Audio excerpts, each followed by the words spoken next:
আসসালামু আলাইকুম ওয়া রাহমাতুল্লাহি ওয়া বারাকাতুহু। ওয়াজটা যদি ভালো লাগে তাহলে একটা কমেন্ট কইরা যায়েন।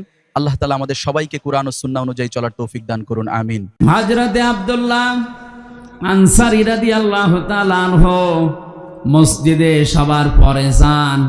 সালাম ফেরানো শেষ হয়ে গেলেই তিনি আবার দৌড় দেন বাড়ির দিকে। 3 দিন হযরতে ওমর দৃশ্যটা লক্ষ্য করে নবীজির কাছে নালিশ দিলেন, হে রাসূল, এ আব্দুল্লাহ আনসারী বারবার নামাজে আসে ঠিক, সবার পেছনে আসে, নামাজ সালাম ফেরানো শেষ হয়ে গেলেই দৌড় দেয়। আপনি তো বলেছেন মসজিদে মুনাফিকদের জন্য কষ্ট হবে আর বাজার মুনাফিকদের জন্য আনন্দ লাগবে। আপনি একটু জিজ্ঞাসা করেন তো ওনারকে। আল্লাহর নবী বলেন, আন্দাজে কোনো কথা বলা ধারণা করা ঠিক না, চলো দেখি। 4 জন সাহাবী নিয়ে নবীজি তার বাড়ির সামনে গিয়ে সালাম দিলেন, আসসালামু আলাইকুম ইয়া আহলাল। বাড়ির ভেতর থেকে 3 বার সালাম দেওয়ার পরে হযরতে আব্দুল্লাহ কাঁপতে কাঁপতে বের হয়ে আসলেন। নবীজি বললেন, আব্দুল্লাহ, তুমি তো জানো আমি নবী যদি কারো উপরে রেগে যায়, রাগ করি, মন খারাপ থাকে, তাকে আল্লাহ জান্নাতে দেবে না। কেন 3 বার ডাকা লাগলো?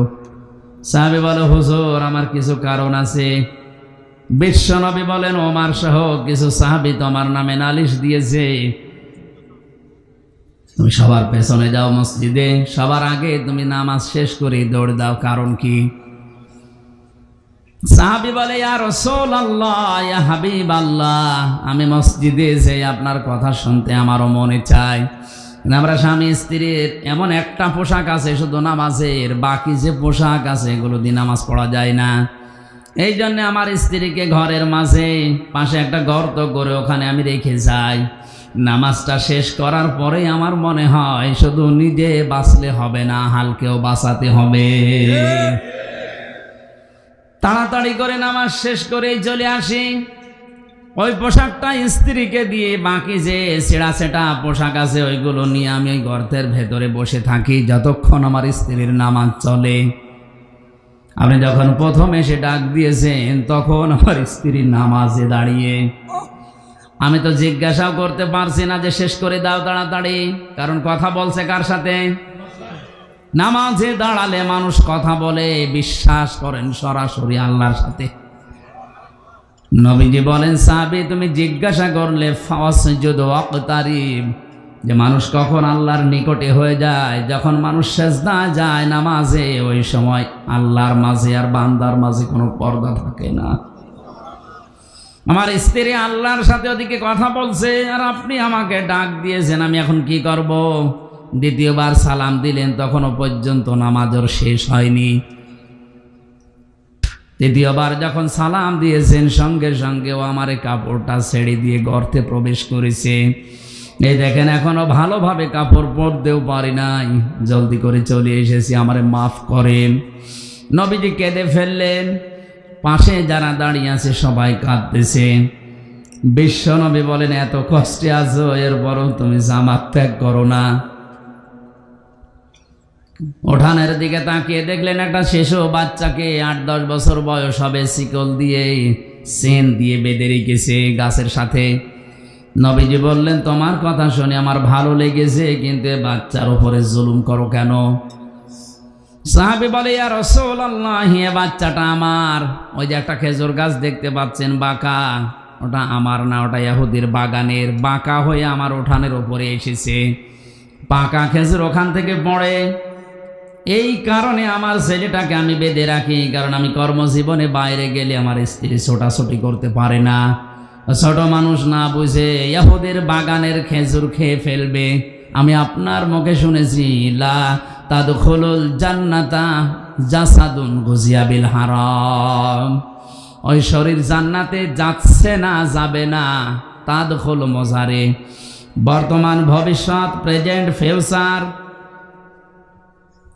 জান্নাতে ওই শরীর যাচ্ছে না, যাবে না, কখনোই যাওয়া সম্ভব না। জাসাদুন গুজিয়া বিল হারাম, যার এই 3.5 হাত বডি হারাম দিয়ে লালিত পালিত হয়। আমি আপনার মুখে এটাও শুনেছি, কারো জিনিস না বলে নেওয়া, না বলে খাওয়া, এর নাম চুরি, এর নাম চুরি। আরো জোরে বলেন। আপনার এই কথাগুলো আমার মাঝে মাঝেই মনে হয়, এ কারণে আমার সন্তান না বলে ইহুদির বাগানের খেজুর খাওয়া তার মানে চুরি করে খাওয়া হবে। একটা হারাম জিনিস খেয়ে ওর শরীরে রক্ত মাংস তৈরি হবে, ওটা জান্নাতের জন্য হারাম হয়ে যাবে, জাহান্নামের জন্য ওয়াজিব হয়ে যাবে। এই কারণে ছেলেটাকে আমার কষ্ট হয়, বেঁধে রাখি যতক্ষণ আমি কর্মজীবনে থাকি। ফেনীবাসী, এই হাদিস শুধু শোনা না, বাস্তবে নিজের জীবনের সাথে প্র্যাকটিক্যাল লাইফে একটু মিলান তো। তারা নবীকে ভালোবেসেছে, মহাব্বত করেছে অনুসরণের মাধ্যমে তার কথাকে। কথা বলে না কেন? আর আমরা এমন আশেকে রাসূল হয়ে দাঁড়িয়ে আছি, নবীজির জীবনের যে কথাগুলো ছিল ওগুলো আমাদের জীবনে নেই। আন্দাজে শুধু জিলাপি আর খিচুড়ি খাওয়ার জন্য মহাব্বত দেখায়। আমি তো আমার এই ছোট্ট জীবনে 33 বছর বয়স, আমার যতটুকু আমি বুঝছি এই দেশের যত ইবাদত বেশিরভাগ সব খাওয়া ভিত্তিক। সবে বরাতে খাওয়া, এক কথা বলে না কেন? সবে মেরাজে খাওয়া, লাইলাতুল কদরে খাওয়া, দুই ঈদে খাওয়া, মানুষ মরে গেলে খাওয়া, জন্মদিনে খাওয়া, মৃত্যুদিনে খাওয়া ছাড়া কি আছে? আর আমি যা দেখছি এই দেশের মুসলমান, বিশেষ করে এখানে আর ভারতে আমি যতগুলো রাজ্যে ঘুরলাম, এই দুইটা দেশের মুসলমানেরা অন্য কিছু যদি নাও জানে, কি করে খাওয়া লাগে এটা জানে। আমার দাদা একটা গল্প বলতেন, এক মুসলমান, এক খ্রিস্টান আর এক ইহুদি, তিনজন মিলে দোস্তি করে সারাদিন ঘোরাঘুরি করে বলছে খোদা লেগে গেছে, খাবার নিয়ে আসে। দোকান থেকে পাউরুটি নিয়ে এসেছে। মুসলমান বলছে আমরা ভাগ করে খেয়ে নেই। ভাগ করে খাওয়ার পরে একটা রুটি বেঁচে আছে। ইহুদি খ্রিস্টান বলে এখন তো খেলাম, বাকিটা রেখে দেন, পরে যখন খোদা লাগবে খাওয়া যাবে। মুসলমান বলছে কোনো অসুবিধা নেই, এই গাছের নিচে আমরা সবাই ঘুমিয়ে পড়ি, ঘুমের ভেতরে যে আশ্চর্য স্বপ্ন দেখবে সে ওই রুটি খাবে। ঠিক আছে, সবাই ঘুমায়, কিন্তু ওর তো ঘুম আসে না। ওই দুইজন তো ক্লান্ত, সারাদিন পরিশ্রম করে হাঁটাহাঁটি করে ঘুমিয়ে গেছে গাছের নিচে। আস্তে করে উঠে রুটিটা খেয়ে এবার ঘুমিয়েছে। খ্রিস্টান উঠে ডাক দিয়ে বলছে ওঠেন। কেন? আমি এমন আশ্চর্য স্বপ্ন দেখলাম, স্বপ্নের ভেতরে দেখি প্রথম আসমানে আমার নবী হযরত ঈসা আলাইহিস সালাম আমাকে ডাক দিয়ে বুকে জড়িয়ে বলে, উম্মত আমি তোর উপরে খুশি, ওই যে রুটি আছে তুই খাবে। রুটি তো আমার হয়ে গেছে, আপনারা ওঠেন না কেন? ইহুদি ডাক দিয়ে বলে তোমার স্বপ্ন হইলো, তুমি তো প্রথম আসমানে। আমার নবী হযরত ঈসা মুসা আলাইহিস সালাম ষষ্ঠ আসমানে আমারে ডাক দিয়ে বুকে জমা দিয়ে, কপালে জমা দিয়ে, বুকে জড়িয়ে বলছে, উম্মত তোর বাস্তব জীবনের উপর আমি রাজি আছি, ওই যে রুটি আছে তুই খেয়ে নে। এত বড় জায়গায় ষষ্ঠ আসমানে আল্লাহর সাথে যিনি কথা বলতেন মুসা নবী, তিনি যদি এ কথা বলতে পারতেন রুটি তো আমার, মুসলমান তো জেগে ঘুমাচ্ছে, ওঠে না। ওরা যখন কথা দিয়ে চিমটি দিয়ে তুলেছে, বলে কি ওঠো না কেন, রুটি তো আমাদের হয়ে গেছে। কিন্তু সবই শুনছে, ডাক দিয়ে বলছে তোমাদের স্বপ্ন হলো। তোমরা যখন ঘুমিয়ে গিয়েছো আমি দেখি বিশাল এক দৈত্য দানব আমার সামনে এসে বলছে, এই মুসলমান যদি বাঁচতে চাস রুটি খা। করবো কি? জীবন বাঁচানোর তাগিদে রুটি খেয়ে ফেলিস। ইহুদি খ্রিস্টান ডাক দিয়ে বলে, ভাই এত বড় বিপদ গেল, আমাদের ডাকতে পারলে না, ডাকবো কি করে? একজন আছে প্রথম আসমানে আর একজন ষষ্ঠ আসমান। ওরা বলছে ঠিক আছে, বিপদ কেটে গেছে, এই ভালো। কি করে খাওয়া লাগে ধান্দা করে, এটা আমরা সবচাইতে বেশি জানি। নবীর মহব্বত দেখাতে গিয়ে, তার জন্মদিন মৃত্যুদিন পালন করতে গিয়েও খাওয়া, অথচ তার অনুসরণ জীবনে আনে না। আল্লাহ ওইটাই জানিয়েছেন, যদি দাবি করো যে আল্লাহ তোমাকে ভালোবাসি, তোমাদের প্রথম নাম্বারে দায়িত্ব হচ্ছে আমার নবীর অনুসরণ করো, না নবীকে ভালোবাসো।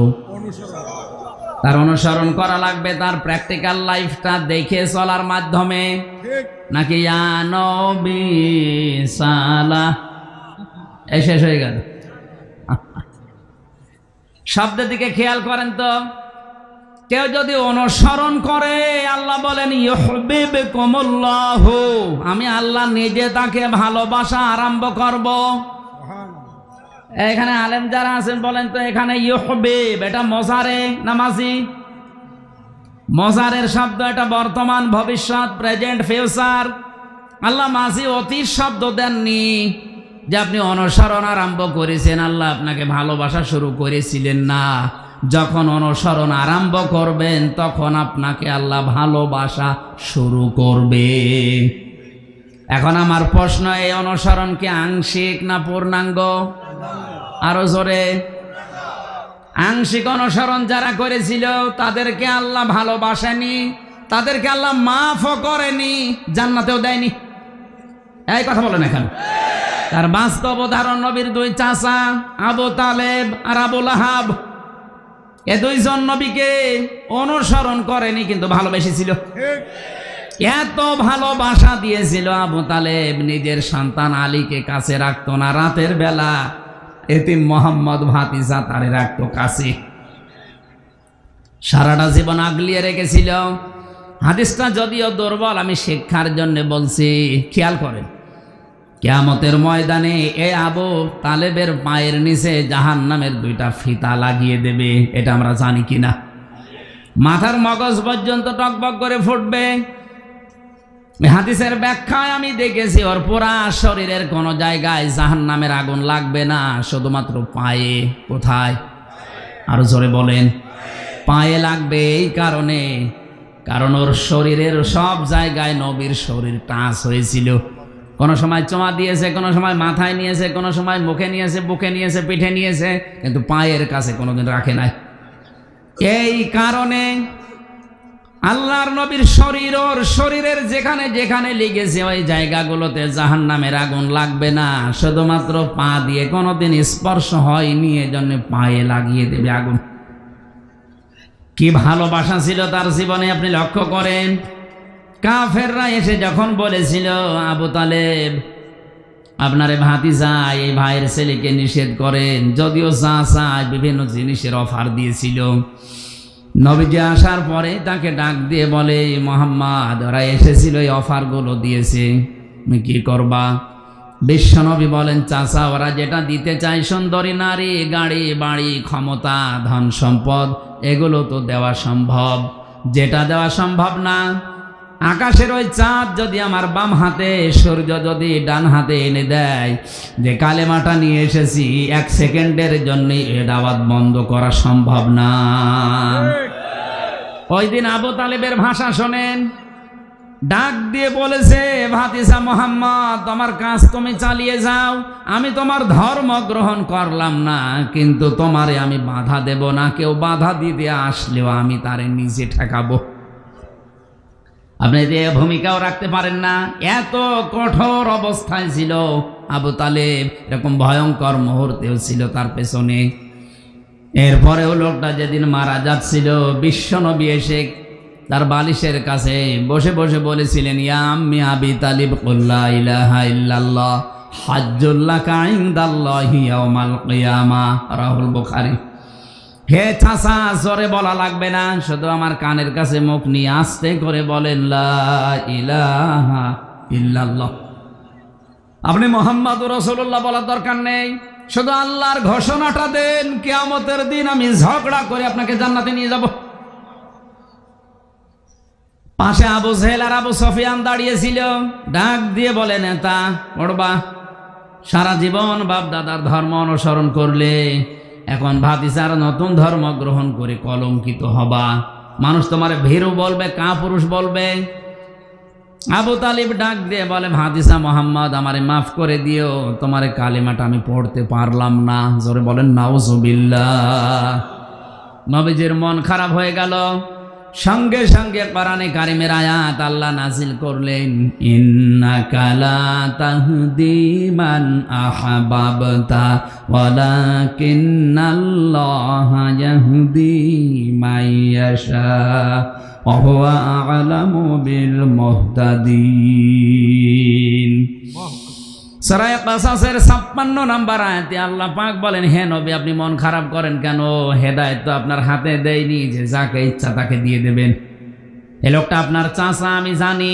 সারা জীবন আপনাকে ভালোবাসা দিয়েছে, বুকে আগলিয়ে রেখেছে, কোলে পিঠে নিয়ে মানুষ করেছে, আমি দেখেছি।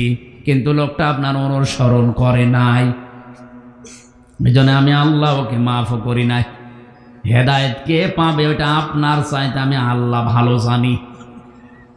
এরপরেও নবীজি ওর কবরের পাশে দাঁড়িয়ে দুহাত তুলে দোয়া করেছে, রব্বুল আলামিন তুমি আমার চাচা আবু তালেবকে মাফ করে দাও, কারণ তার যে শ্রম, তার যে কষ্ট আমার জীবনে আমি তো দেখেছি, তুমি আমার চাচাকে মাফ করে দাও। সঙ্গে সঙ্গে জিবরাইল এসে বলে, হে নবী হাত নামান। কার জন্য হাত তুলেছেন? মা কানা লিন-নাবিয়্যি ওয়াল্লাযীনা আমানু আইয়াস্তাগফিরু লিল মুশরিকিন ওয়ালাউ কানু উলি কুরবা মিন বা'দি মা তাবায়্যানা লাহুম আন্নাহুম আসহাবুল জাহিম। সূরা তাওবা 113 নম্বর আয়াত। আল্লাহ পাক বলেন, হে নবী হাত নামান। কার জন্য হাত তুলেছেন? এ লোকটা আপনার চাচা, এটা তো আমি জানি। আপনাকে সারা জীবন ভালোবেসেছি, আমি দেখেছি। কিন্তু লোকটা তো মুশরিক। লোকটা কি? মুশরিক। কোন নবীর জন্য, কোন ইমানদারের জন্য জায়েজ না, শোভনীয় না, উচিত না, এটা বৈধ না যে কোনো মুশরিকের জন্য আমি আল্লাহর কাছে ক্ষমা চাবে। কাকে বলছে? নবীকে। বলেন বলেন। নবীজিকে যদি এ কথা বলতে পারে, ওয়ালাউ কানু উলি কুরবা, যদিও নিকট আত্মীয় হয় এটা আপনার, তাও আপনি পারবেন না। অথচ বাংলাদেশে টাটকা মুশরিক মরে যায়, আমরা দোয়া করে জান্নাতে দিয়ে আসি, মনে হয় কন্ট্রাক্টর নিস। আর ওরাও পাগল, ওরা মনে করে না এত বড় হুজুর দোয়া করছে আল্লাহ জান্নাত দেবে। নবীর হাত আল্লাহ ফেরত দিচ্ছে, আমির হামজার হাতের ওপর বাড়ি মারবে না? কি বিশ্বাসে আরে আছে এই মানুষগুলো? এত ভালোবাসা সারা জীবন দেওয়ার পরে নবীজির হাত যদি আল্লাহ ফেরত দেয়, চাচা মুশরিক আর টাটকা মুশরিক মরে যায়।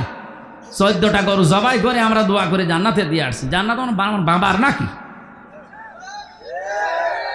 এই ধোঁকা দিয়ে বোকা বানিয়ে রেখেছে অনেককে। এটা থেকে বেরিয়ে আসেন।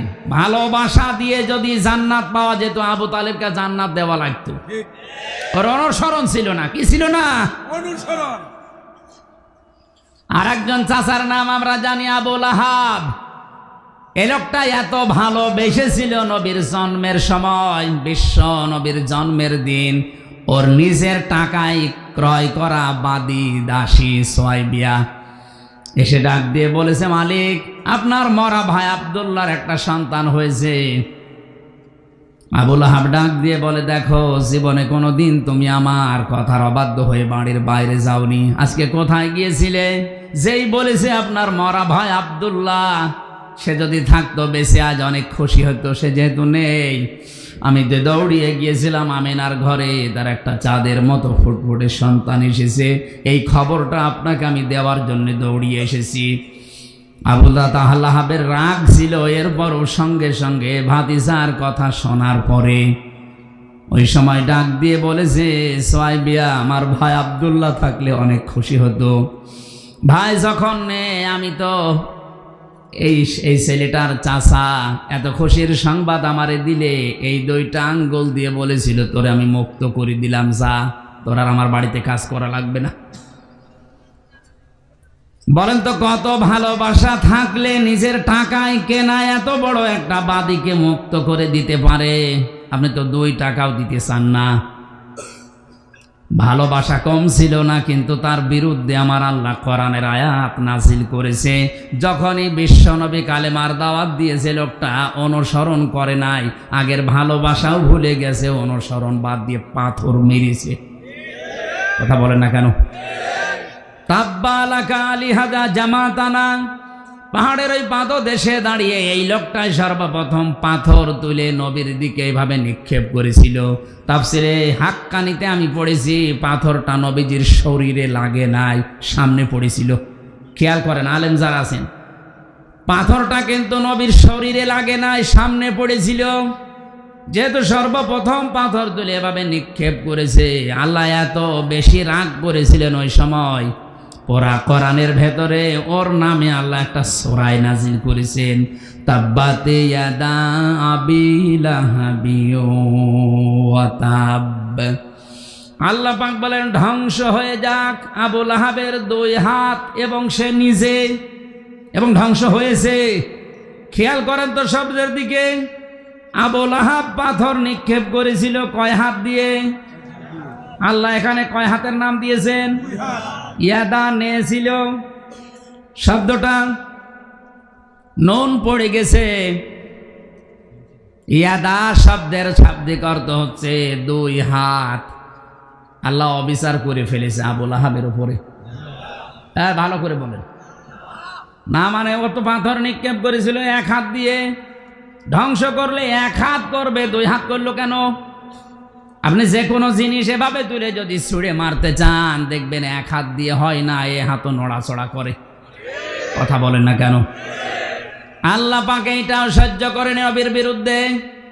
এ হাত দিয়ে যদিও পাথর মেরেছে, পাথরটা শরীরে না লেগে সামনে পড়েছিল, কিন্তু এই হাত কিছুই করে নাই, শুধু নড়াচড়া করে সাপোর্ট দিয়েছে। এই জন্য এই হাতও আল্লাহ ধ্বংস করে দিয়েছে। আজ বিশ্বে যারা বিশ্ব নবী এবং তার আলেমদের বিরুদ্ধে এই হাত, ক্ষমতার হাত, সম্পদের হাত ব্যবহার করছেন, আর পেছন দরজা দিয়ে বাম হাতের মতো অনেকেই নাড়াচাড়া দিয়ে সাপোর্ট দিচ্ছেন। আমি নিচে নামলাম না, এরপরেও যদি না বোঝার ভান করে থাকেন, এদিকে আসেন। ওর যদি দুই হাতি ধ্বংস হয়ে যায়, আপনার কিছু থাকবে? ওর শুধু ধ্বংস হয়েছে তা না, মা গনা আনুহু মালুহু ওয়া মা কাসাব। ও যা অর্জন করেছিল সম্পদ, ক্ষমতাও, কিন্তু মন্ত্রী ছিল, ওর কিচ্ছু কাজে আসে নাই নবীর বিরুদ্ধে অবস্থান নেওয়ার কারণে। ওর ভালোবাসা জীবনে কম ছিল। আরো জোরে বলেন। ওদের জাহান্নামে গেছে, আর কারো ফতোয়া লাগবে? এর পরবর্তী আয়াতে আল্লাহ বলেন সায়াসলা নারং দাতা লাহাব, অতি শীঘ্রই আমি আল্লাহ তাকে লেলিহান অগ্নিকুণ্ডে প্রবেশ করাবো। আল্লাহ যদি বলেন প্রবেশ করাবো, এখানে কোনো সন্দেহ? শুধু এতটুকু আল্লাহ শেষ করানি, আমরাতুহু, তার স্ত্রীকেও দেব। আমার প্রশ্ন হচ্ছে তার স্ত্রীর দোষটা কি? হ্যাঁ, স্ত্রীর দোষ ছিল এই, তলে তলে বিশ্ব নবীকে অপমান করার জন্যে এই উম্মে জামিল নামে এই মহিলা স্বামীকে পরামর্শ দিত আর গোতাতো বাড়ি থেকে, যে এটা করেন, এটা করেন। আজ উম্মে জামিলের অনেক বোন আছে, অনেক খালা আছে, তারা নিজেরা হয়তো অভাবে আলেমদের বিরুদ্ধে লাগে না, বাড়ির লোকদেরকে খোঁচায় যে এটা করতে পারো না। উম্মে জামিলকে আল্লাহ যদি আয়াত নাযিল করে জাহান্নামী ঘোষণা দেয়, আপনিও জাহান্নামী যদি আলেমদের পেছনে এভাবে লেগে থাকেন।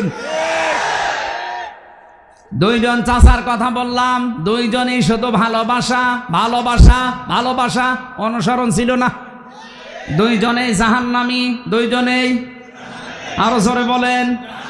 সিস্টেম অপর পৃষ্ঠায় দেখুন, আরো দুইজন চাচার নাম আমরা জানি, একজন আব্বাস আর একজন হামজা রিদওয়ানুল্লাহি তাআলা আলাইহিম আজমাইন।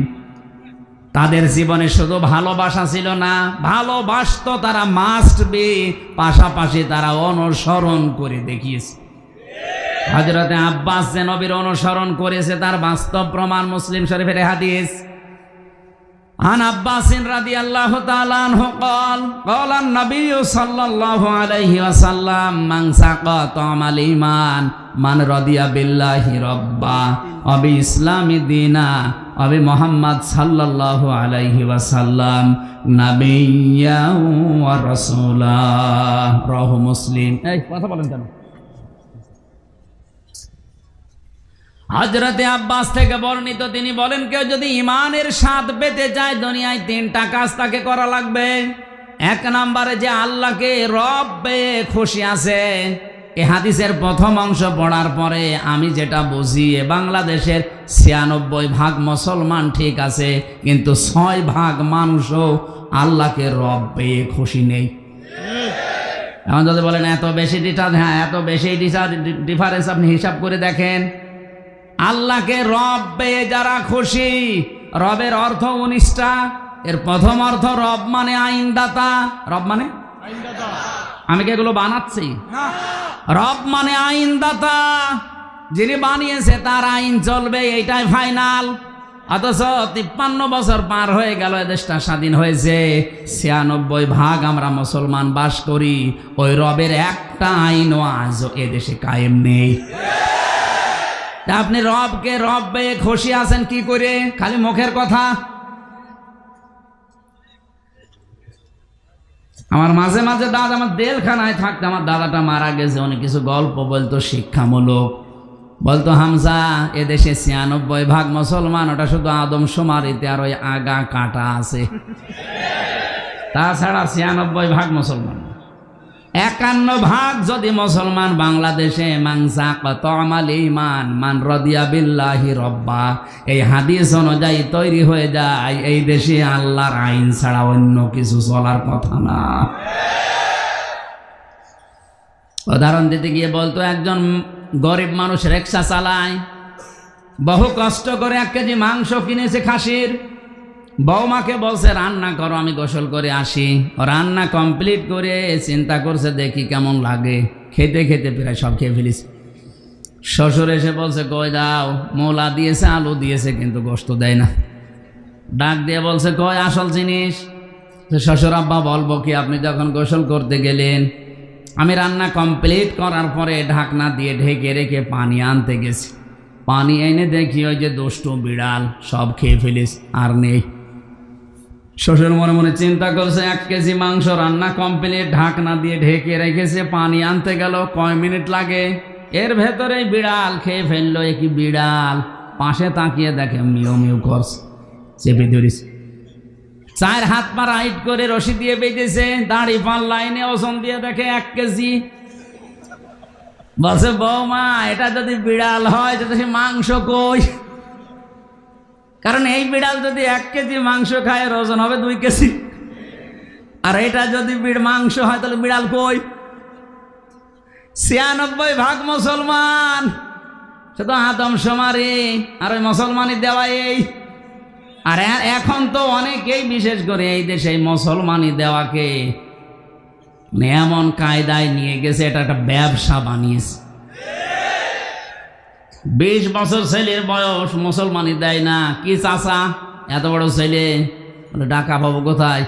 টাকা নেই আমার, ওরও, এই জন্য মুসলমানি দেয় না। একটা ছেলে মুসলমানি দিতে কয় টাকা লাগে? হ্যাঁ, 1000। এইটা কেটে দিলে যদি মানুষ মুসলমান হয়, তাহলে ছাগল কি? ছাগল মুসলমান না? আমি হাসির খোরাকি দেওয়ার জন্য বলি নাই। 96% মুসলমান আমরা দাবি করছি, সারা বিশ্বে আমাদেরকে এ নামে জানে, যেখানে মুসলমান 96%। অথচ মানজাকাত আমাল ঈমান, আমরা ঈমানের স্বাদ পাই না, কারণ আল্লাহকে আমরা রব পেয়ে খুশি না। হযরতে আব্বাস রাদিয়াল্লাহু তাআলা আনহু আল্লাহকে রব পেয়ে খুশি। কথা বলেন না কেন? উনি আল্লাহকে রব পেয়ে খুশি ছিলেন। দ্বিতীয় নম্বরে ইসলামকে জীবন ব্যবস্থা হিসাবে পেয়ে উনি খুশি ছিলেন। আল্লাহর নবীকে আদর্শ পেয়ে উনি খুশি ছিলেন। এই জন্য তিনি ঈমানের স্বাদ পেয়ে এই হাদিসটা বর্ণনা করেছেন। জোরে বলেন সুবহানাল্লাহ। উনি যে জান্নাতি তার প্রমাণ। সূরা বাইয়ানার শেষ আয়াত, আল্লাহ পাক সাহাবীদের জন্য এই আয়াতটা নাজিল করেছেন, রাদিয়াল্লাহু আনহুম ওয়া রাদু আন। আমি আল্লাহ এদের উপরে রাজি হয়ে গেছি, এরা যেমন আমার উপরে রাজি। তার মানে হযরতে আব্বাস শুধু ভালোবাসা দেননি, পাশাপাশি তিনি নবীর অনুসরণ করে দেখিয়েছেন, এই জন্য জান্নাতি। কথা বলেন না কেন? আর একজন চাচার দিকে তাকান, হযরতে হামজা। উনি শুধু ভালোবেসেছেন তা না, তার জীবনী পড়তে গিয়ে দেখেছি তাকে 70 টুকরা করেছে, তার লজ্জা স্থান পর্যন্ত 3 টুকরা করেছে। এরপরেও তিনি নবীর আদর্শ ছেড়ে দেননি। কথা বলেন না কেন? উনি নবীকে ভালোবেসেছেন একদিকে, এ ভালোবাসার প্রমাণ দিতে গিয়ে জীবন পর্যন্ত দিয়েছেন। আল্লাহর নবীর আদর্শটা এত বেশি অনুপ্রাণিত হয়ে গ্রহণ করেছিলেন, যেদিন নবীজির মাথা ফাটা অবস্থায় দেখলেন, স্বীকার করে বাড়িতে আসার পরে তার স্ত্রী মুখ ভার করে বসে আছে। ডাক দিয়ে বলে, স্ত্রী মুখ ভার করে আসো। বলে, মুখ ভার করবো না, তোমার এতিম ভাতিজা মোহাম্মদকে আবু জেহেল রড দিয়ে মাথার ওপরে পিটিয়ে রক্ত বের করে দিয়ে কাবার পাশে শুইয়ে রেখেছে। ওই অবস্থায় তীর ধনুক নিয়ে আবু জেহেলকে ওইভাবে আঘাত করার পরে নবীর কাছে গিয়েছে। ডাক দিয়ে বলে, মোহাম্মদ তোমাকে যেভাবে মেরেছিল আমি ঠিক ওইভাবেই মেরে এসেছি, তুমি কি খুশি হয়েছ? বিশ্ব নবী বলেন, চাচা আমি খুশি হতে পারলাম না। হামজা ডাক দিয়ে বলে, চা ভাতিজা কি করলে তুমি খুশি হবে বলো, আমি আজকে তাই করব। নবীজি বলেছিলেন, চাচা আপনি কি সত্যি আমাকে খুশি দেখতে চান? বলে, হ্যাঁ। আবু জেহেল না, এরকম হাজারো আবু জেহেলের মাথা ফাটিয়ে প্রতিশোধ নিলে আমি খুশি না। যদি আপনি আমার আদর্শটা মেনে নেন, আমার আনিত কালেমা যদি পড়তে পারেন, আমি খুশি হয়ে যাব। হযরত হামজা ওই দিনই বলেছে, ভাতিজা প্রতিশোধে যখন তুমি বিশ্বাসী না, তোমার চরিত্র তো আমি আগেই জানি। পেছনের দিকে আমি আর তাকালাম না, সব কিছু ছেড়ে দিয়ে তোমার আদর্শে অনুপ্রাণিত হয়ে আমি তোমার কালেমা স্বীকার করে নিলাম। হযরতে হামজাকে ৭০ টুকরা করে তার কলিজা বের করে চিবিয়েছে, ৩ টুকরা করেছে লজ্জা স্থানের পরেও তিনি ছেড়ে যাননি। তিনি জান্নাতি না জাহান্নামী? তিনি যে জান্নাতি তার প্রমাণ কোরআনে কারীম। হযরতে হামজার ছোট একটা মেয়েও ছিল। জীবনী পড়তে গিয়ে দেখলাম সে এসে বলছে, হে রাসূল, হে আমার চাচাতো ভাই, আমার বাবা শহীদ হয়েছে, আমি শুনেছি বাবা শহীদ হয়েছে, আপনি আমারে বলেন বাবা শহীদ হলে তো জান্নাত পাওয়ার কথা, কারণ আমি কোরআনে পড়েছি, আলা তাহসাবান্নাল্লাযীনা কুতিলু ফি সাবিলিল্লাহি আমওয়াতা বাল আহইয়াউন ইনদা রাব্বিহিম ইরযাকুন। সূরা আলে ইমরানে আল্লাহ পাক বলেন, হে নবী, যারা আমি আল্লাহর রাস্তায় শহীদ হয়, যাদেরকে হত্যা করা হয়, মানুষগুলোকে আপনি মৃত বলবেন না, এরা জীবিত। শুধু জীবিত না, এরা আমি আল্লাহর কাছে খাবার খাই। জোরে বলেন সুবহানাল্লাহ। হযরতে হামজা যে খাবার খেয়েছেন তার প্রমাণ হচ্ছে, মেয়েটা ডাক দিয়ে বলে, আমার বাবা জান্নাতে, এটা আমি দেখতে চাই। বিশ্বনবী বলেন, বোন আমার জান্নাতে আছে, আমি এখন দেখাবো কি করে। হঠাৎ করে আকাশের দিকে তাকিয়ে ছোট মেয়েটা বলছে, আব্বু আমি এখানে। বিশ্ব নবী বলেন, বোন কাকে ডাক দাও? মেয়েটা বলে, ইয়া রাসূলুল্লাহ, ওই যে আকাশের দিকে তাকিয়ে দেখলাম কিছু পাখিদের সাথে আমার বাবা পাখা লাগিয়ে উঠছে। নবীজি বলেন, বোন আমার ওটা আকাশ না, ওটা আল্লাহর জান্নাত। ফেরেশতাদের সাথে তোমার বাবা পাখা লাগিয়ে জান্নাতের ভেতরে ভ্রমণ করছে। হযরতে হামজা এতটুকু শেষ করেননি।